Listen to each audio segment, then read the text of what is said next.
Est-ce qu'on a besoin dans chaque chambre avoir les 5 éléments assez équilibrés? Oui, ben en fait, à la base, pour avoir le meilleur feng shui de base, c'est vraiment d'être sûr d'avoir la présence des 5 éléments partout, dans chaque pièce. Pas besoin de les avoir de manière abondante, mais juste ici, on peut voir, ah bon, ben il y a le bois avec le mur vert, le plancher et le plafond est blanc, donc ça représente le métal. En fait, il se cache quand même un peu partout autour de nous sans qu'on le conscientise nécessairement. Quand on s'en rend compte, là, souvent on va voir que il va y avoir certaines prédominances et tout. Ce que ça fait, en fait, quand il y a une prédominance, c'est juste que ça donne, par exemple, si c'est une prédominance de feu, ça donne un environnement qui est très très dynamique. Peut-être que ça peut être fatigant à la longue. On va essayer de le tempérer un peu. Quand les 5 sont équilibrés, on est juste bien. On est dans un état de bien-être et d'harmonie, tout simplement. Donc, ouais, il faut vraiment qu'il y ait les 5, idéalement, ensemble. Et pour la chambre à coucher, vous dites plus d'éléments yin, oui, ça? Exactement. Après, les 5 éléments peuvent se combiner avec la théorie du yin et du yang. Donc, on travaille avec le fameux symbole que tout le monde connaît un peu, là, le symbole avec les 2 parties noires et blanches qui sont ensemble.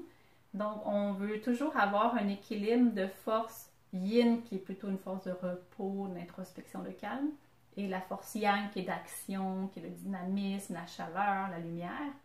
Donc, dans une chambre, on veut avoir justement une énergie beaucoup plus de repos. Mais après, dans chaque élément, on peut retrouver du yin. Donc, on va aller chercher pour le bois des matières, des fibres naturelles, par exemple pour le textile. On peut aller chercher des voilages blancs qui vont représenter le métal. On peut aller chercher des petites chandelles romantiques pour mettre dans la chambre qui va être énergie du feu, mais quand même plus douce.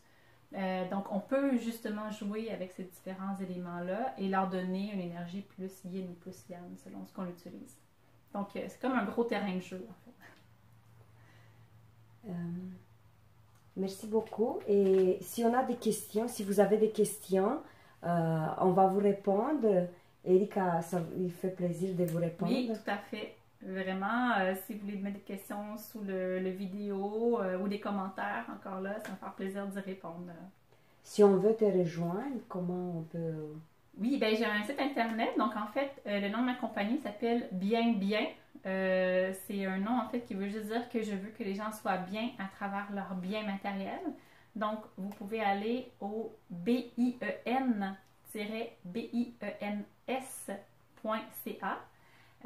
où il y a toutes mes informations sur mon site, ma compagnie, mes offres. Sinon, sur les réseaux sociaux, je suis surtout active sur Instagram, que vous pouvez me trouver à BIEN_BIENS. C'est là que je donne un petit peu plus de trucs, de petites vidéos comme ça pour partager des principes de Feng Shui. J'espère que vous avez aimé la vidéo et à bientôt. Merci. Merci.